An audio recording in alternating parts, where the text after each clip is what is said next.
The World Health Organization advice and the clinical advice that the most likely situation that I received remained that asymptomatic transmission was unlikely. And in fact, the WHO's position was that, and I quote, "There has been no documented asymptomatic transmission." Now, so wait a minute, he said something very important there, but he said it very quickly. So let's go back again and listen to it again, slow down with some subtitles. The WHO's position was that, and I quote, "There has been no documented asymptomatic transmission." The advice, the formal advice I was receiving was that asymptomatic transmission is unlikely, and we shouldn't base policy on it. And the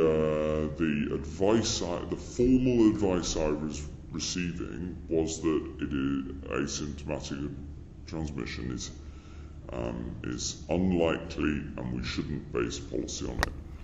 Right, so what you just heard there was the Health Secretary for Great Britain, Matt Hancock, admitting that he was formally told by the World Health Organization that there is no evidence for asymptomatic spread of the coronavirus, which means that there was no justification for ever putting the country under emergency status, no justification for lockdown, no justification for social distancing, mask wearing, and absolutely no justification for them to be giving these jabs to people.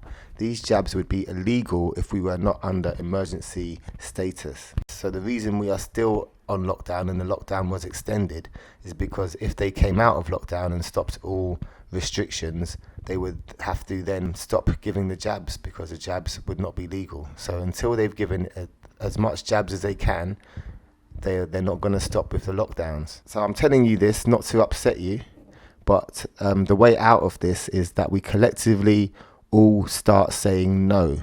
Collective mass disobedience will get us out of this.